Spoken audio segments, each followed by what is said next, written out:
Kilnbourne stood in a hollow of the north country, where the coal and the clay lay near enough together to make a town of it, and what the town made was China. From the ridge above the turnpike a traveller saw first the smoke, and then beneath the smoke the kilns, 30 and more brick bottles standing up out of the roofs of the works like the stumps of a burnt forest. The bells of the parish church could be heard there perhaps 4 mornings in 100. The rest of the time the town heard the flint mills grinding by the brook and the long roar of fire drawing up through brickwork. The making of china was not one trade, but a dozen chained end to end, and every link could break. In the slip house, the clay and the stone and the burnt bone were weighed out, plunged into a thin cream, sieved through lawns of fine silk, and pressed stiff enough to handle. In the throwing shops the paste was turned up into shapes. In the sagger house men beat out coarse fireclay boxes to carry the ware through the flames. Then all of it, 6 weeks of labour by 200 hands, was given over to the fire, which either kept faith or did not. Behind every works stood its shraff heap, where the broken ware was thrown, the cracked, the warped, the blistered, the crazed, the whole failed harvest of the ovens, tipped out year upon year until the heaps stood higher than the sheds that made them. They were the honest accounts of the trade. Whatever a master said of his works over his wine, the heap behind it said something else, and said it in plain figures, if anybody cared to read. The heap behind the Marlbrook China Works was the largest in the town. It had not always been so. Marlbrook was an old works and had once been a good one, with a name in London for a white body that took enamel sweetly, and it stood upon the best ground in the district. In 7 years it had come apart. The losses in the biscuit oven had risen from 1 piece in 10 to 3, then to 5, then to something the clerks stopped putting on paper. Ware went in sound and came out dunted, split clean across the foot. Ware came out bloated and grey where it should have been white. Glaze that had gone in smooth came out with a fine net of cracks all through it. By the turn of the winter the work stood bankrupt, and its creditors met in the long room of the Kilnbourne Arms to see what could be got for the carcass. There was one offer before them, and it came from the Duke of Thornbury. Sebastian, Duke of Thornbury, a tall man in a dark tailcoat, brown hair cut close, a hard-set jaw, had no interest whatever in China, and said so freely. He had spent 10 years proving that a cool head and a long purse would beat sentiment every time. He bought failing concerns and did not mend them. He bought them for the one sound thing inside each and let the rest go quiet. And the word for him in the trade was that he paid honestly for the joint he wanted and left the carcass on the floor. What he wanted at Marlbrook was the clay. Every works in Kilnbourne fed upon Cornish material. The white body of English china could not be made from the coarse red marl of the district. It wanted china clay and china stone, brought 400 miles by sea from the far southwest, and then by narrow boat along the cut. Marlbrook held, among its papers, a lease of a clay set upon Trewinnow Moor above Porthlane, a right to dig and wash and ship the whitest clay then known to the trade.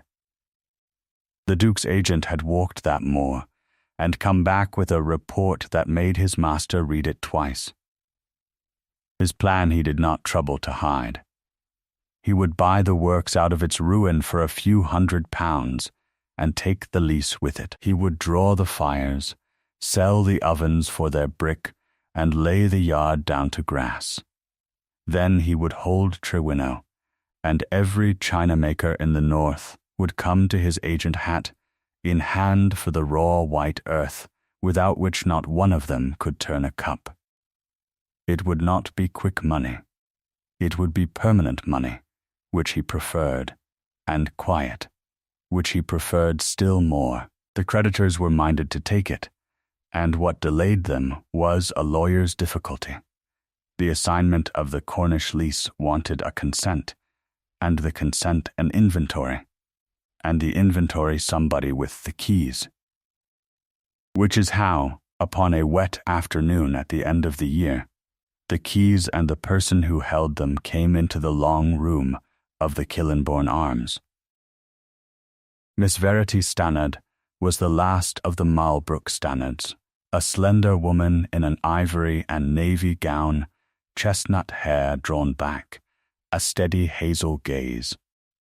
Her father, Josiah Stannard, had been the works pastemaker and latterly its manager, a careful, silent, sceptical man who had carried the recipes of the body and the glaze in a locked press and in his own head, and who had died in the autumn with a great deal still in the head and not enough in the press. Since then, Verity Stannard had been left with the ledgers, the keys, her father's papers, and £11. She had in fact spent her whole life in the trade, though not a man there would have described her as being in it. Josiah Stannard had been a widower with nobody to teach but the person at his elbow, and the person at his elbow had been Verity. She had weighed for him in the slip-house since she was tall enough to read a balance, and had kept his trial book, in which every mixing of 20 years stood written in his cramped shorthand, and her clear one. She asked him once at 2 a.m. what he was looking for in a trial ring drawn glowing from the spy-hole. He had said, whether the fire is telling the truth. She had asked how a person could tell. He had said that the fire always told the truth, and that the whole of the difficulty lay on the other side of the wall. She heard the offer read out. £450 for the freehold, the plant, the stock in hand, and the assignment of the Cornish lease. Then she asked what the works owed. £1,100 and some odd shillings. She asked what 450 would leave, and Mr. Paget the attorney told her something under 8 shillings in the pound, and the general creditors would take it and be glad. And if the works were carried on, said Verity Stannard, and paid its debts out of its own trade? There was the pause that comes just before laughter. Carried on by whom, madam? Said Mr. Cadwell, who acted for the Duke. By me, she said. The laughter came then, and it was not cruel, exactly, which made it worse. It was the warm, indulgent laughter of men at the end of a long, wet afternoon, who have been handed something to tell their wives about. Somebody said that Miss Stannard should have a lease of the ovens and welcome, and might have the shraff heap thrown in. And then the jest turned, as jests occasionally do, into a resolution, because it cost the room nothing. Miss Fenner the mercer, largest of the small creditors, saw the shape of it first, being a man who had spent his life valuing damaged goods. If she took a lease, they gave up nothing they presently had, for the Duke could not walk away, the clay being unable to move. If she failed, as she must, the works came back not a farthing the worse. Mr. Cadwell objected, and in objecting made his master's business plainer than he intended. His Grace would not hold his offer open for ever. The lease of the Cornish sett must be assigned without delay. It was folly to postpone the whole for an experiment that could have but one end. That was the moment. Verity Stannard heard the word sett spoken twice in a single sentence by a man who had until then spoken only of ovens, and she wrote nothing upon her slate, and her face did not alter, and she put the thing away whole. The creditors voted. She was to have the works, its plant, stock, and appurtenances, for 2 years from Martinmas at a rent of 1 peppercorn, and she was to pay its debts in full, every shilling of the 1100 before the 2nd Michaelmas of the term, upon which payment the freehold should be conveyed to her outright, and failing it she should surrender the lease and every improvement she had made without compensation. 2 of the creditors made a small wager upon the month of her failure. The Duke of Thornbury was told of it at dinner, and did not stop eating. 2 years? He said. Let her have them. When the town has watched her fail, nobody will ever again tell me that a dead works can be brought back. He was wrong in a manner so complete that he could afterwards find no single part of the sentence to take back. She walked out to the works next morning at first light, before anybody was about, because she wished to see the place as it was, and not as its people would present it. 3 of the 6 ovens were cold, and had been cold so long that grass had rooted in the flues. The slip house stank of sour slip left standing in the arks since summer. She wrote none of it down. She looked at everything and said nothing at all. Then she went round to the back and stood at the shraff heap for 2 hours in a cold drizzle, turning over broken plates. That was where the old kilnman found her.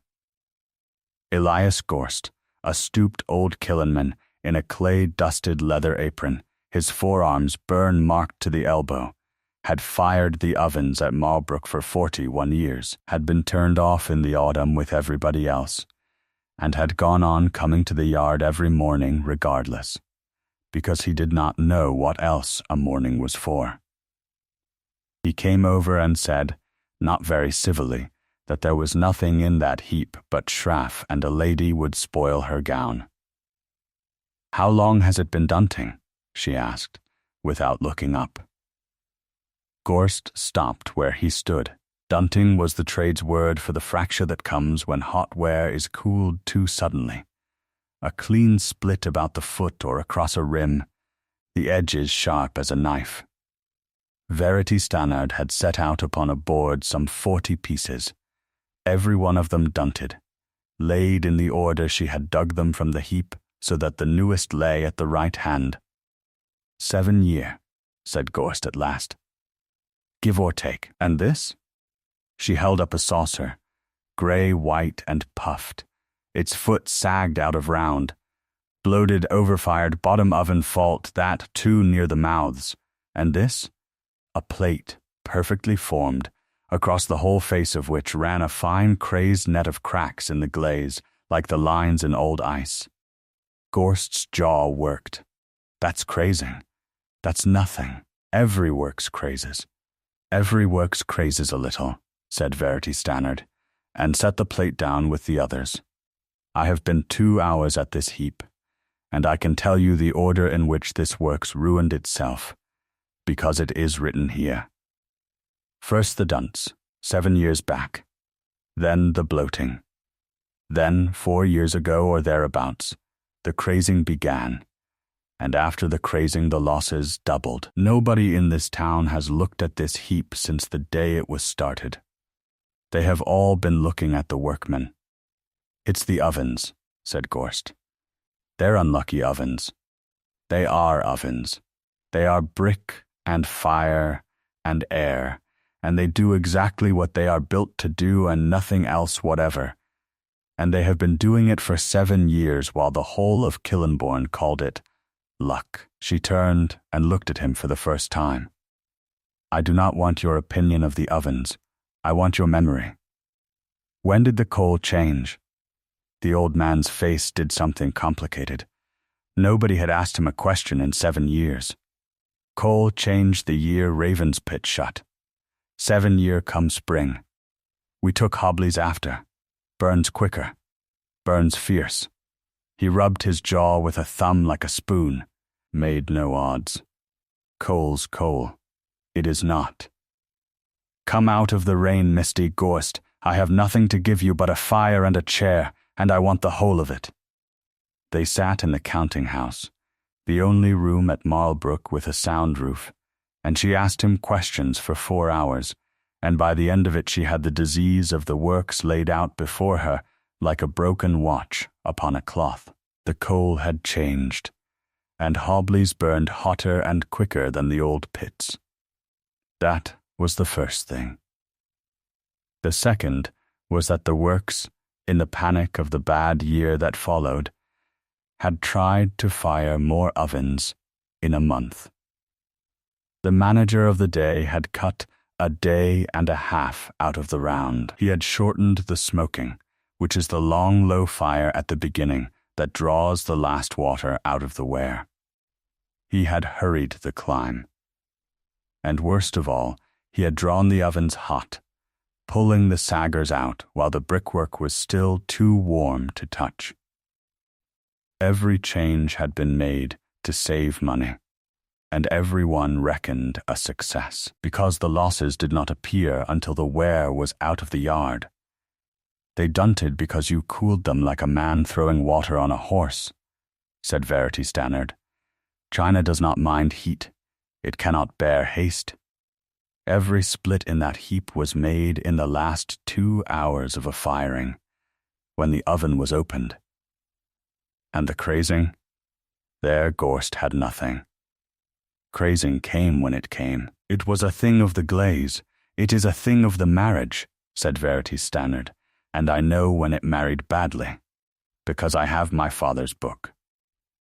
4 years before, the price of Cornish stone had risen by 1/3. Somebody in a fit of economy had altered the standard body, less China stone, more China clay, the bone kept at its old weight to preserve the whiteness. The alteration stood in the book, in a hand that was neither her father's nor hers, with no note of a trial and no result, and against it, 3 pages later, in Josiah Stannard's own shorthand, 4 words. Not tried. Not mine. He had been overruled, and she could see the whole shabby little history of it. The partner in the warm office who could add up the price of stone and could add up nothing else. The pastemaker telling him it would not do. The pastemaker, being a servant, doing as he was told. Nobody had thought for one moment about the glaze, because in Kilnbourne it was not understood that a glaze is not a coat of paint, but a skin of glass, which must shrink upon cooling by precisely as much as the ware beneath it. Marlbrook had begun to craze 13 days after a man in a warm office saved £11 upon a ton of stone. Then it's the paste, said Gorst, and there was something in his voice that had not been there at the gate. It is the paste, and it is the fire, and they are 2 faults, and not one, which is why nobody has ever solved it. Mend the fire, and the ware will still craze. Mend the paste, and it will still dunt. A man who mends one and sees no improvement concludes he was wrong and goes back to blaming his placers. She closed the book. We shall mend both. Can you fire an oven exactly as I tell you, without altering one thing on your own account, even when you are certain I am wrong? The old kilnman looked at her a long moment. No man alive could do that, he said. I'll try. She had £11, and an oven wanted 8 tons of coal, and there was no credit in Kilnbourne for the name of Marlbrook. So she sold the shraff heap. Broken ware, ground down, was worth money to the saga makers, who mixed it into their fireclay to keep the boxes from shrinking. The heaps were commonly given away for the carting. She measured hers, priced it, and sold it in 3 lots for £42, and stood at the gate a week and a half watching 7 years of failure go out of her yard in carts. That heap was the work's whole history, Gorst said, watching the last cart go. It was. I have read it. I do not intend to write another. She did not fire a full oven. A full oven would have taught her nothing, since a firing in which 6 things are altered at once tells a person only that something has changed. She fired the smallest of the 6, placed it a quarter full, and changed one thing. The one thing was time.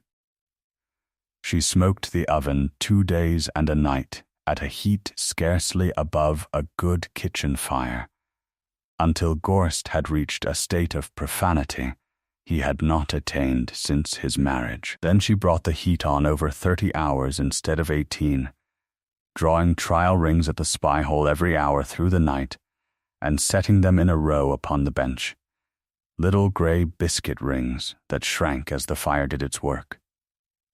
And when the fire was done, she did the thing nobody in Kilnbourne had done in 7 years. She had every mouth and crack and wicket of that oven stopped and daubed with clay, and went home and left it 4 days.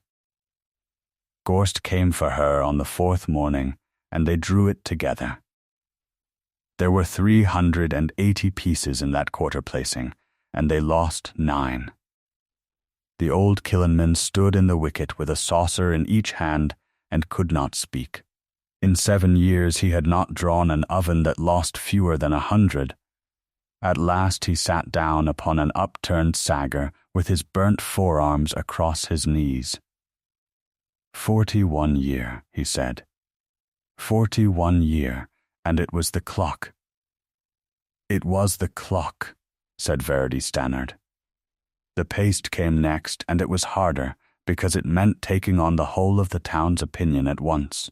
She put the body back where her father had had it, and then past it, the stone raised above its old figure, the clay cut, the calcined bone raised higher than anything then made in Kilnbourne. Bone was the strength of an English china body, the thing that let a plate be thin as a leaf and still ring when it was struck, and Marlbrook's bone had for years been burnt, cheap, and badly. She contracted for green bone from the knackers, had it calcined in her own oven, and ground it finer than the trade ground it. By Lady Day the works was making china again, and by the 1st of May it had sent out 240 dozen of a plain white shape, with a blue line to a dealer in Manchester, who wrote a fortnight later to say he had never seen a body of that whiteness at that price. £211 of the debt was paid off that quarter, and Verity Stannard allowed herself for one evening to believe she had the thing beaten. The Manchester lot came back in July. It came back in 11 crates with a letter more in sorrow than in anger, and every piece in the crates had crazed. The blue line ran under a skin of glass gone all to a fine cold net. The plates that had been white were grey along the crackle where the wash-water had crept in. He wanted his money. It was, in effect, the ruin of the works, because the money was already in coal and bone and wages. The town enjoyed it very much. It was said in the Kilnbourne Arms that the lady had mended the fire and broken the glaze, and that china was a mystery and not a sum. Miss, Cadwell wrote to his master that the affair was collapsing in the usual manner, and his grace need do nothing whatever but wait. Verity Stannard paid the carriage on the crates, and sat with one of the returned plates under a lamp, and a lens the better part of a night. Then she did the arithmetic nobody in Kilnbourne had thought to do, and understood, before dawn, that she had done it to herself. The glaze had not broken. The glaze was exactly the glaze Marlbrook had used for 30 years, unaltered, faithful, the same. It was the body that had moved. She had put in more stone and more bone and less clay, and had made, without intending it, a harder ware that shrank a little less in the cooling, and the old glaze, stretched too far over the old cheap paste, was now stretched further still over the new good one. She had been given at ruinous expense the one fact the entire trade lacked, that body and glaze are not two materials but one, and must be fitted to each other as a lid is fitted to a box. She set out to fit them, and did it in 9 weeks, on almost no money, in a way the trade had no name for, because the trade had never tried. She made little strips of the new body, 4 inches long and thin as a shilling, glazed each upon one side only, and fired them in a rack. A strip so made will not lie flat when it is cool. If the glaze shrinks more than the ware, it pulls the strip into a bow with the glazed side hollow. If it shrinks less, it pushes the strip the other way.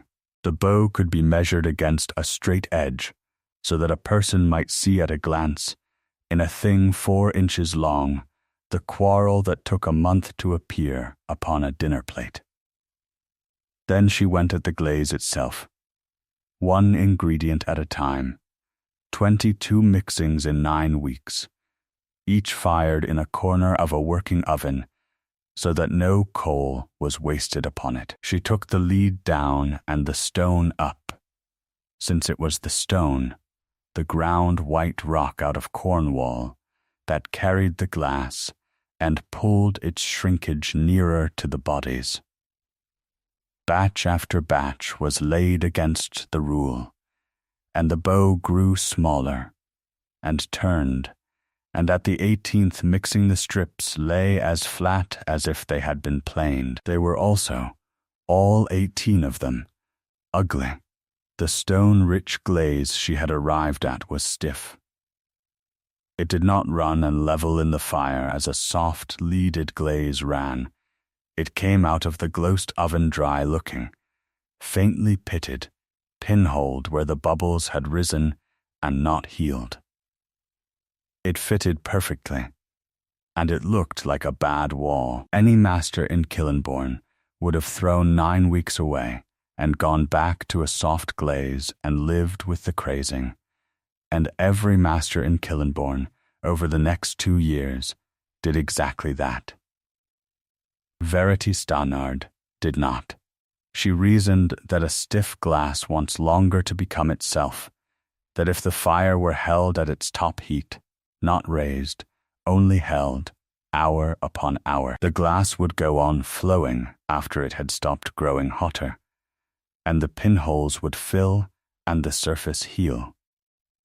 And if the oven were then cooled over 5 days instead of 1, the glass would settle rather than freeze, and the bubbles caught in it would be many and small instead of few and large. She fired the glossed oven that way at the end of September, and sat up with Gorst for the whole of it, drawing rings at the spy hole every hour of the long soak. And the 2 of them stopped the oven up like a tomb, and left it 5 days. What came out of it on the 6th morning was the thing that made her. The glaze had healed. It lay upon the white ware, not like a varnish but like water, perfectly flat to the finger, and yet to the eye it had a depth, so that a person looking down at a plate seemed to be looking a little way into it before the whiteness began. That was the cloud of tiny bubbles the slow cooling had left, scattering the light half a hair's breadth down, and to the naked eye it meant only that Marlbrook white looked deep and living where other white looked hard and painted on. And when they laid a cobalt line under it, the blue did not sit upon the surface. It lay down in the glass like a stone at the bottom of a clear pool. Verity Stannard picked a cup out of the sagger with her bare fingers, though it was still warm enough to sting, and carried it to the wicket, and held it up in the low autumn light coming through the hovel door, and turned it, and said nothing at all for a long time. Elias Gorst, A stooped old kiln man in a clay-dusted leather apron, his forearms burn marked to the elbow, stood beside her and looked at it. "There's no works in England has that," he said. "No. And no works in England can get it out of a recipe. Either. Which is a thing I want you to remember, Mr. Gorst, because we are going to be robbed." The robbery she expected came later, and from a direction she had allowed for. What she had not allowed for lay in a japanned tin box under the counting-house floor, and she opened it that October, only because the creditor's inventory required a schedule of the works papers. Under the partnership articles and the insurance policies, in a wrapper of oiled linen, was the lease of the clay sett upon Trewinnow Moor. She read it once quickly and a second time very slowly, and about 11 o'clock stopped reading, and sat quite still with her hand flat upon the page. The sett had been granted to Marlbrook for 40 years by Sir Hugo Carbis of Porthlane, of which 19 were still to run. It gave the works the right to break, dig, wash, dry, and carry away china clay from the whole of Trewinnow Moor, with liberty to make pits, leats, and drying kilns, and to cart across the down to the quay. The rent was a royalty of 2 shillings the ton, a fair figure when the clay was thought fit for nothing better than whitening a doorstep, and now an absurdity of the most beautiful kind. 2 clauses mattered, and they sat 11 pages apart, which was doubtless why nobody had ever set them side by side. The first was a covenant of constant working. The lessee was bound to raise and ship not less than 400 tons of washed clay in every year ending at Michaelmas, and if in any year the lessee failed, the lease should thereupon determine and be void, and the pits and kilns and all works upon the moor should fall to the landlord without payment. Marlbrook had raised nothing for 3 years, carried through them by the good nature of Sir Hugo Carbis, who had known Josiah Stannard. The second clause was shorter, and had cost the works nothing to obtain, because at the date of the grant it had seemed a formality of no value whatever. While the lease subsisted, the landlord covenanted that he would not himself dig, nor grant to any other person the liberty to dig, china clay upon any part of Trewinnow Moor. Behind the linen wrapper, folded small, was a printed notice sent up from Porthlane in the spring and thrown into the box unread. Sir Hugo Carbis had died. His heir, having a taste for the turf and none at all for moorland, had sold the freehold of Trewinnow, the whole 1100 acres, together with the reversion of every lease upon it, at private treaty. The purchaser was the Duke of Thornbury. What came to her first was not fright but a kind of cold admiration, because she could see the whole of the machine at once, and it was very well made. He had never needed to buy the works at all. The £450, the contempt, the patient waiting for her to fail, all that was merely the cheap road, and he had taken the expensive one in the same season and told nobody. He had bought the ground under the sett, which was 3 years in breach, and hung by nothing but the kindness of a man now in his grave. And kindness does not run with the land. And she saw the second thing, which the Duke's people had not, because they had read the deed as lawyers read, looking for the trap, and had found the trap on the 9th page and stopped. If she raised the clay, the sett stood, and while the sett stood, the covenant on the 11th page stood with it, and bound the landlord, whoever he might be, for the whole 19 years. The Duke had paid a very large sum for 1100 acres of moor, upon which he could not lawfully turn a single spade. Then she did the arithmetic, because admiration is pleasant and arithmetic is necessary. 400 tons before Michaelmas, out of a pit standing idle 3 years on a moor 400 miles away, 900 pounds at the least, and more likely 12, laid out before a penny came back, and she owed 1100 in Kilnbourne that must be paid before the same Michaelmas, or she lost everything. The plain answer was that it could not be done. She might have gone to the Duke instead, laid the 11th page before him, and offered to treat. She weighed it and declined it. He would not believe her. Men of his stamp do not take a point of law from a woman in a leased yard. And last, and least respectable, and quite true, she wanted him to go on believing her a joke, because a man who thinks he is watching an amusement does not trouble to watch closely. So she put the box back under the floor and went out to look for a great order. The London trade did not want to hear from Marlbrook. She wrote 9 letters that autumn to the principal China warehousemen of the capital, and had 4 civil refusals, 3 silences, and 2 returns of postage. The name of the works was known in London chiefly as the name of a failure.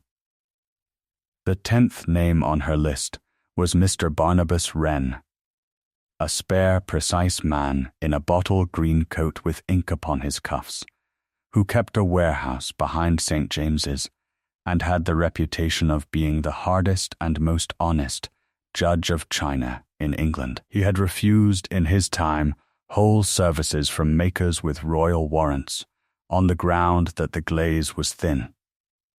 He had also refused Verity Stannard, in 19 words, by the second post. She did not write again. She packed 1 cup. It went down to London in a deal box with straw, and no letter of any kind, no price list, no history, no name of a works, simply a cup, thin as a leaf, white with a depth to the white, and about its rim a single cobalt line that lay 1/8 of an inch beneath the surface of the glaze, and seemed, when the light moved, to float there. Mr. Wren wrote back by return, 4 lines. He asked who had made it, and where, and whether there was more, and added, in a postscript Verity Stannard kept for the rest of her life in the trial book, at the page where the 18th mixing was recorded, that he had been 30 years in the trade, and had held that cup to the window for a quarter of an hour, and did not know how the blue had been got to lie down like that. She did not tell him. She went to London. What Mr. Wren had and told her of on the second morning, when he had satisfied himself she was not a fraud, was the Rayborn service. The Countess of Rayborn was building a house, and a house of that kind wanted a service to go into it. 940 pieces of dessert, dinner and teaware, with a ground colour, a gilt edge, and the family's device painted in a reserve upon every piece. It was worth something over £4,000 to the maker who got it, and a great deal more afterwards, because a service in a famous house is an advertisement that hangs upon the wall for 50 years. 3 works were already in for it, 2 of them the greatest names in the district. But the choosing was not to be made upon a pattern book. Lady Rayborn's steward, a Scotchman named Bruce, who had been an artillery quartermaster, and had the artillery's opinion of anything that could not be tested, had laid down a trial, and the trade had grumbled about it for a month, and submitted.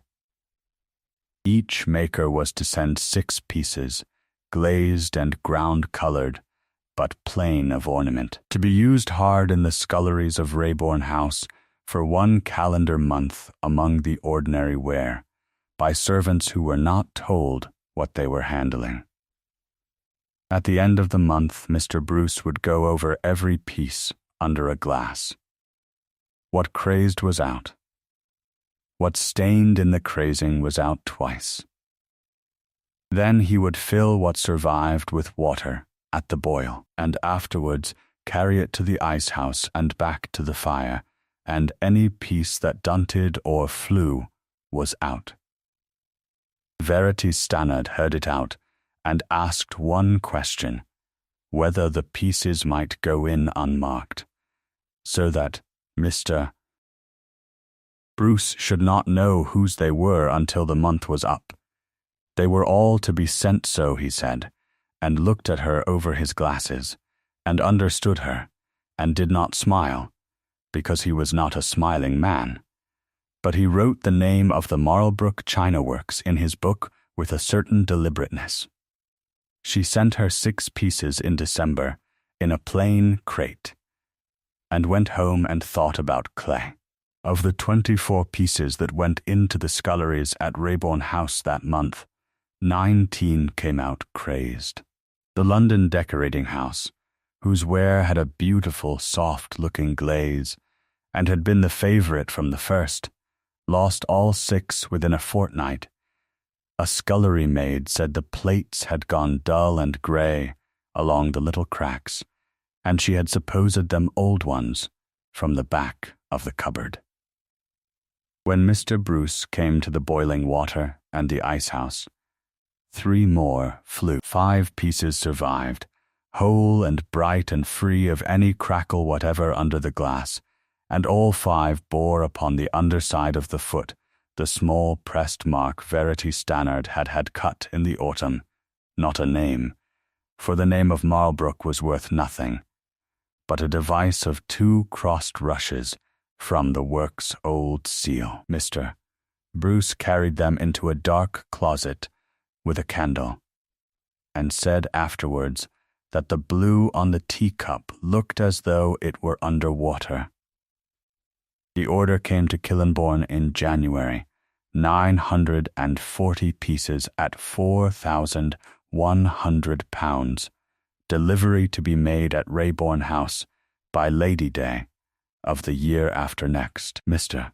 Wren came up from London in the snow, walked the yard for 3 hours asking questions like a surgeon, and told Verity Stannard that he had come north expecting a lucky accident, and had found instead the only person in England who appeared to know what she was doing. She named one. Then she took £1,300 of the first payment and sent it, in the 2nd week of February, to a mining captain at Porthlane with instructions to open the Trewinnow pit.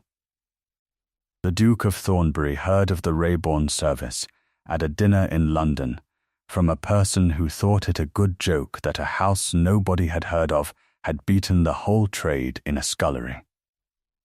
He put down his glass, asked the name of the works a 2nd time, and said nothing further for the remainder of the course. He had made the commonest mistake available to an intelligent man. He had formed his opinion at the beginning, when he knew least. He came to the yard on a hard bright afternoon with snow still in the ruts, and he came alone, which Mr. Cadwell had advised against. Verity Stannard was in the slip-house weighing bone.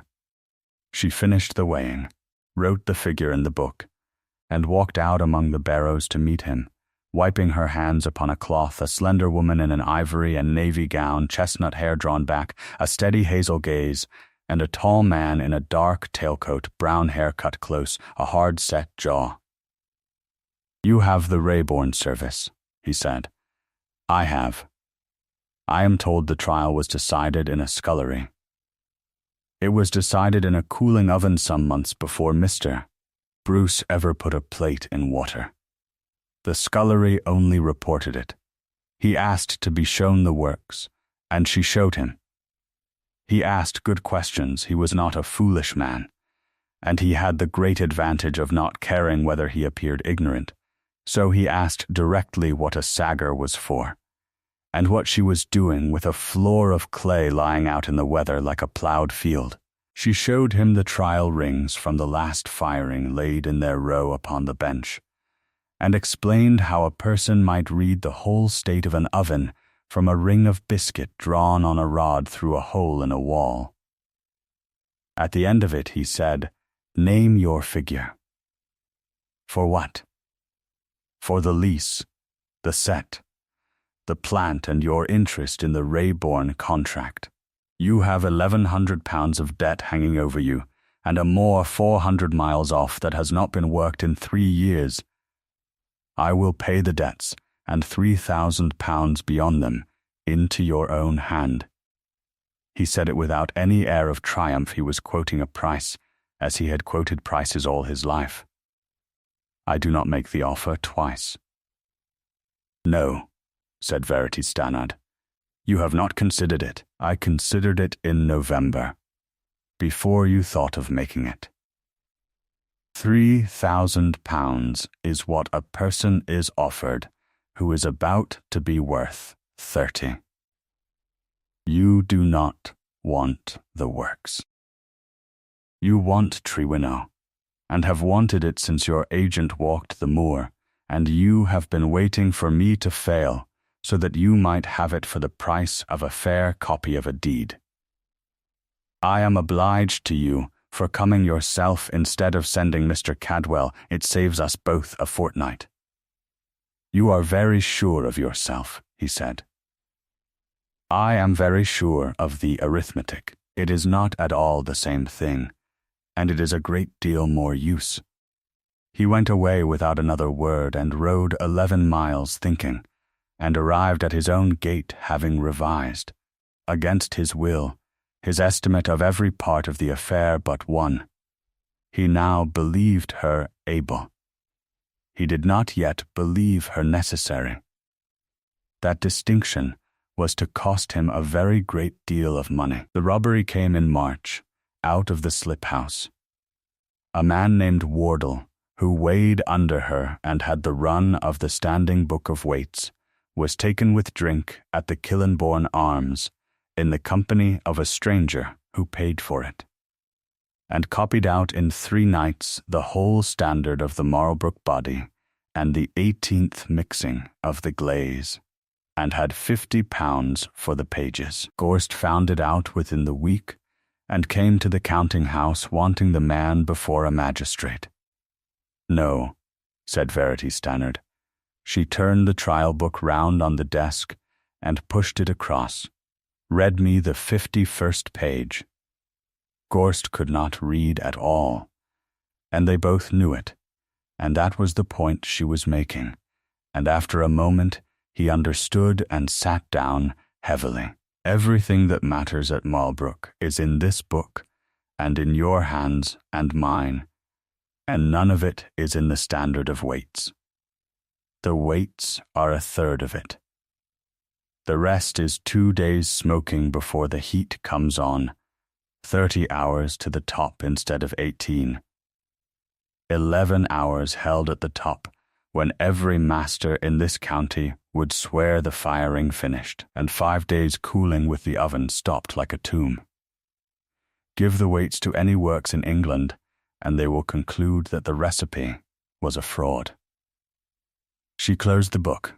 He has sold his master a bill upon a bank that does not exist. What followed was the most expensive schooling the Duke of Thornbury ever paid for. He took a lease of the idle Netherfold Works 2 miles down the brook, engaged a manager and 40 hands, and fired the Marlbrook body and the 18th glaze in 3 ovens between March and July. The first firing came out dunted and grey, and the manager, who knew his trade as the trade was understood, blamed the placers. The second came out blistered below and short above. He blamed the coal.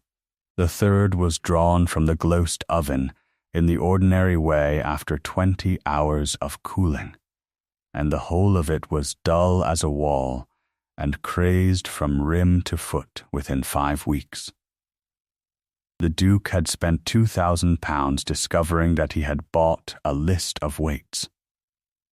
Meanwhile, the clay was coming off Trewinnow. Captain Nancarrow had gone up onto the down in February with 11 men and a plan drawn in Verity Stannard's hand, and had found the old workings sound under 3 years of furs.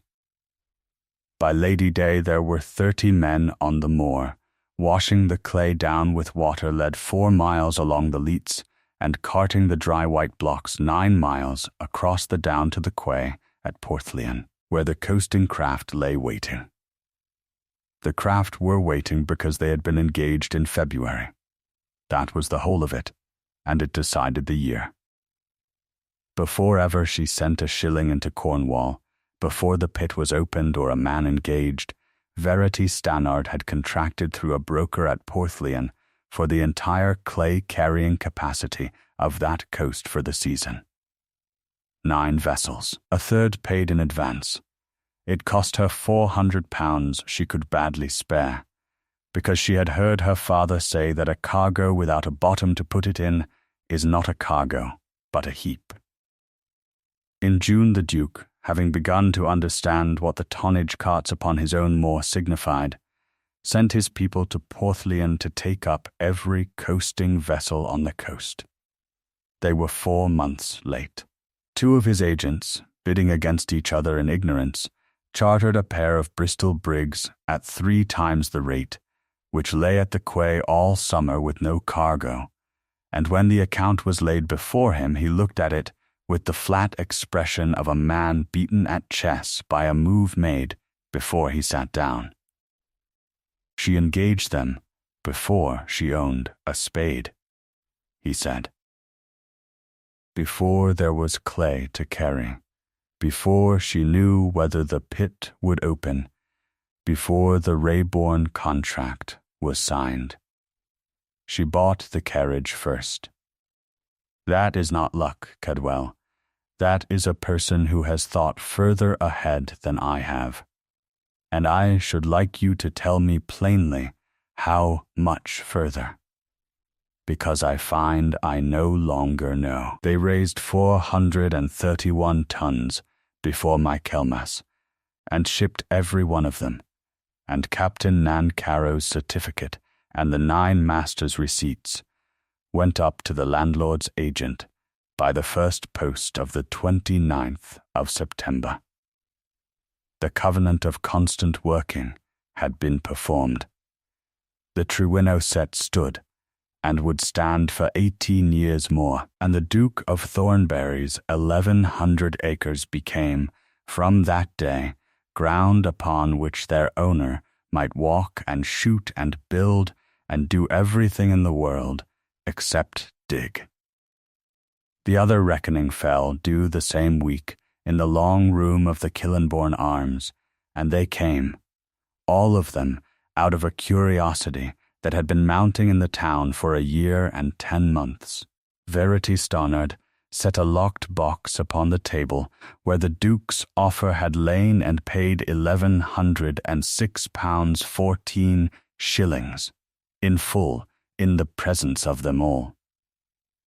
Then Mr. Paget read the conveyance, and the Marlbrook China Works passed absolutely to the person who had taken it for a peppercorn as a joke. Nobody laughed. That was the thing she remembered afterwards, more than the money, that the room was entirely quiet, and that the quality of the quiet had changed. It was no longer the hush of men enjoying a jest at somebody's expense. It was the older and far more grudging silence men keep for a person who has been proved right at their cost, and knows it, and has the grace not to say so. The Duke of Thornbury was not a man who lost gracefully, and not a man who lost twice in the same manner. Having failed to buy the works, failed to copy the ware, and failed to starve the sett, he went back to the one kind of warfare he had never in his life lost, which was the kind conducted with money against a market. That autumn and through the winter he bought clay. He bought Carnvole and Melidor Downs and the 2 setts at Lantui. He bought Bostraz and the Goonbarrow workings, and the little pit above Nanpeen.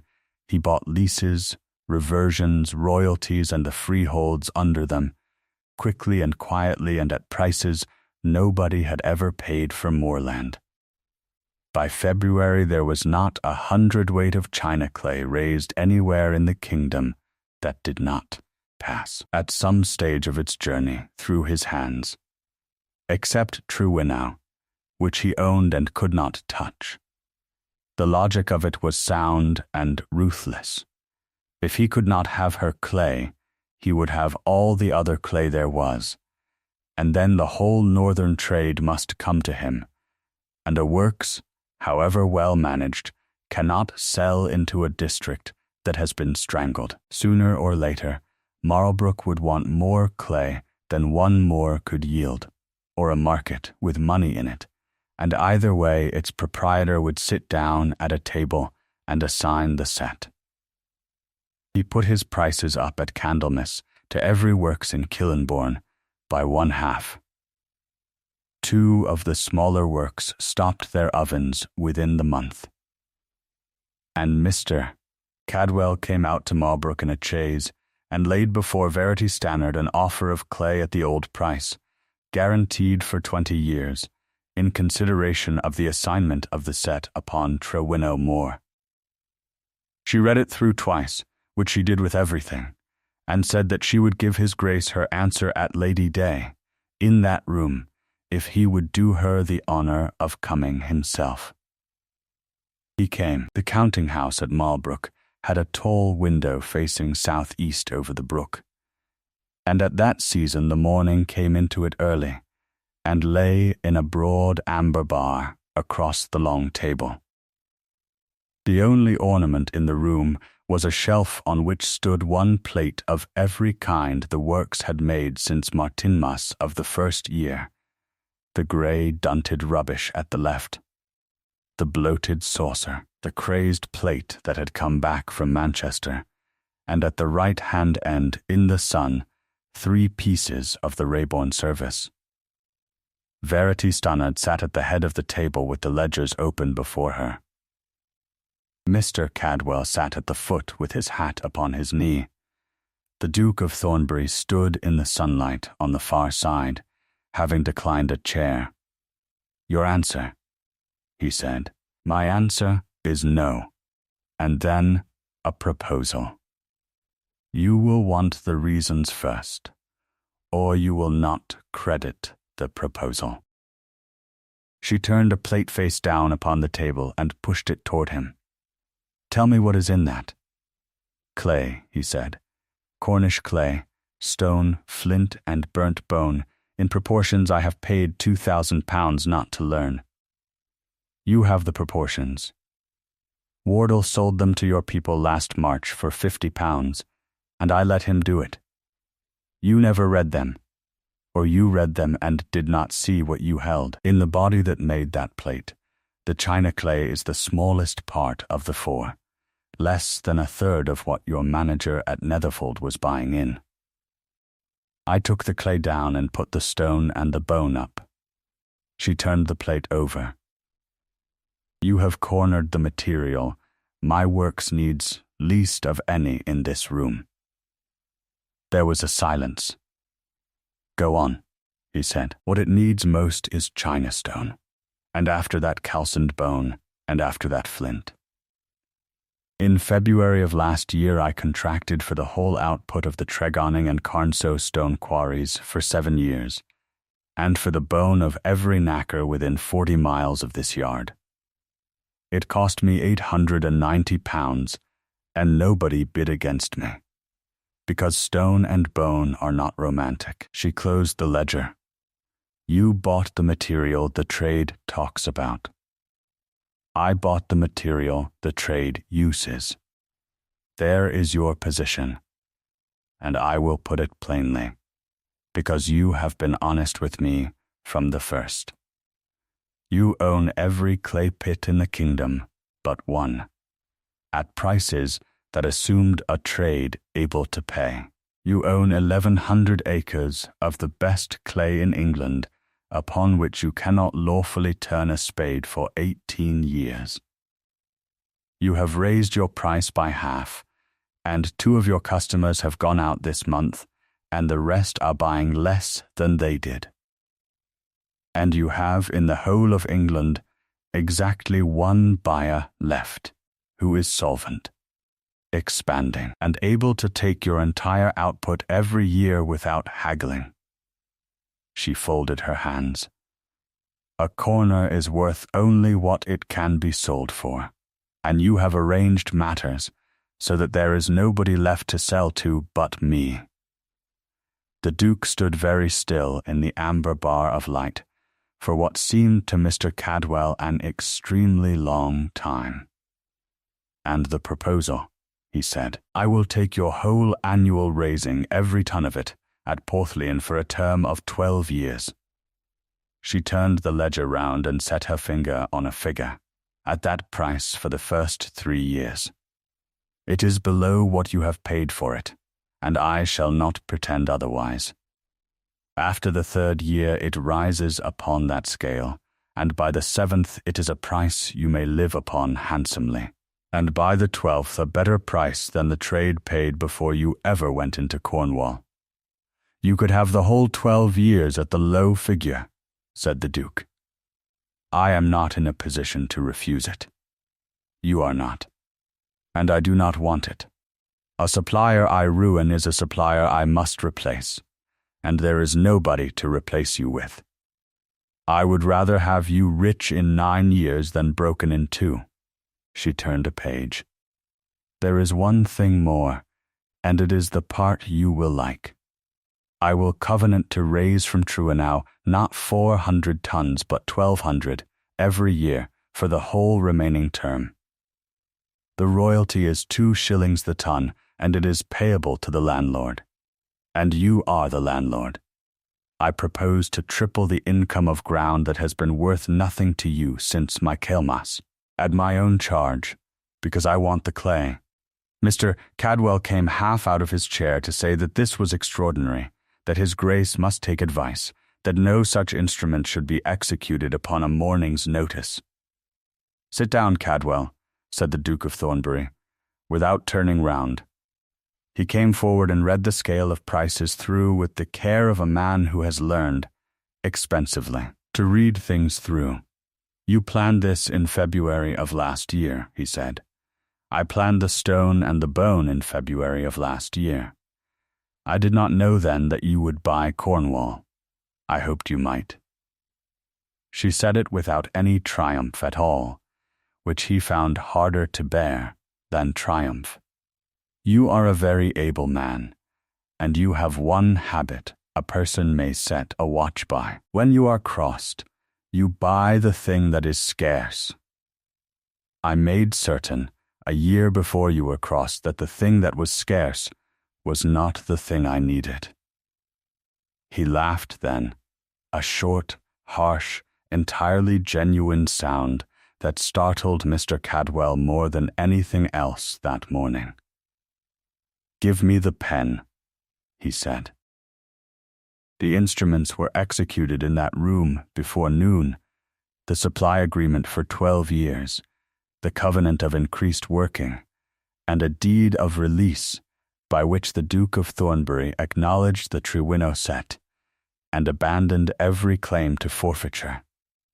Elias Gorst and Mr. Paget witnessed them, and the old Kilnbourne held the pen wrong and made his mark, and looked at it afterwards for some time. By spring the whole clay of the kingdom, every pit and every pound of it, came into the yard at Marlbrook, at a price of Verity Stannard's naming, and the man who had bought it all to break her was, by the terms of his own signature, her supplier for 12 years.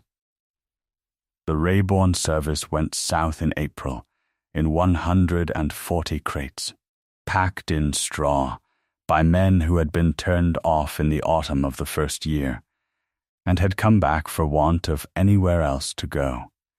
940 pieces, with a ground of deep cobalt laid under the glaze, so that it lay down in the glass like a stone at the bottom of a pool. The Countess wrote 3 weeks afterwards to say that she had given a dinner of 30, and that nobody had spoken of anything for the first quarter of an hour but the plates. The mark was 2 crossed rushes. Within 4 years there was not a warehouse in London that did not know it.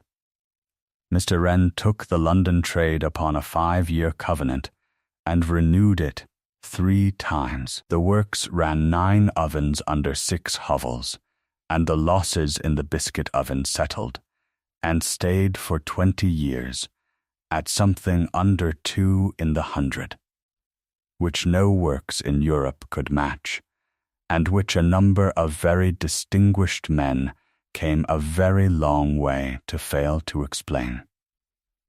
They came for the recipe, and were always given it. Verity Stannard had the standard of the body and the 18th mixing of the glaze printed upon a card, and handed to any master who asked, and it never once did anybody the smallest good. "They've the whole of it in their hand," Gorst said to her once, watching a chaise go down the lane. "They have 1/3 of it in their hand, and they will not take the other 2/3, because the other 2/3 is patience, and there is no man in this trade who believes he can afford it." My father said the fire always tells the truth, and the whole of the difficulty is on the other side of the wall. It has cost me 2 years to find out that he meant the difficulty is in us. The Duke came in June, at the end of a firing, and he came alone again, and did not send in his name. He found the yard in the state a yard is in, when an oven is being drawn, the wicket open, the hovel full of the dry ticking of cooling brick, men going in and out with the wide flat baskets. Verity Stannard was at the bench under the hovel door, with the trial rings laid out in their row, measuring the last of them against a rule, in an ivory and navy gown with her sleeves turned back, and a smear of clay along one forearm. "Your Grace, I have come to ask a question I have wanted to ask for 2 years, and could not ask while I was trying to take this place away from you. How has the blue got to lie down like that?" She looked at him a moment. Then she put down the rule. She took him into the hovel, which no proprietor in Kilnbourne would have done, and had him lay his hand on the brickwork to feel how a 5-day cooling leaves an oven, warm as an animal and nowhere hot.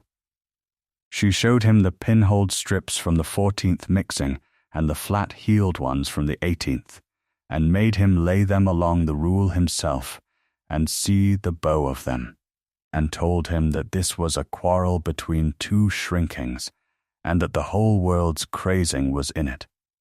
The blue lay down, she said, because the glass over it was stiff and had been given 11 hours at the top heat to heal itself, and 5 days to settle rather than freeze. "So it is time," he said. "It is almost entirely time and weighing, and refusing to be hurried by a man in a warm office who can add up the price of stone." She took a cup out of the basket at the mouth of the oven, warm enough to sting the fingers, and carried it to the door of the hovel and held it up in the low gold light of the evening, so that the cobalt line came round and floated 1/8 of an inch beneath the surface of the glaze. Every master in England could have had this. It wanted somebody willing to lose 4 days of coal to save 400 plates, and to be laughed at for 11 months while doing it. The Duke of Thornbury took the cup when she held it out, and turned it in the light as she had, and said nothing for a while. "They let you have this works as a joke," he said at last. "I was told of it at dinner, and did not stop eating. I said that when the town had watched you fail, nobody would ever tell me again that a dead works could be brought back." He handed the cup back to her, carefully, with both hands, as a man handles a thing he has learned the value of. I have been beaten in a market twice in my life, Miss Stannard, and you did it both times, and the part I cannot get over is that you saw the whole of it from a shraff heap in the rain. Before you had a shilling. I saw a heap of broken plates, said Verity Stannard, and I did what nobody in this town had done, which was to read them. You might have told me, in the yard that February, about the 11th page, about the stone and the bone. I might. And you would have sent it to a lawyer, and the lawyer would have taken a month, and you would have bought every stone quarry in Cornwall. By Whitsun, she set the cup on the bench among the trial rings. You would not have believed me.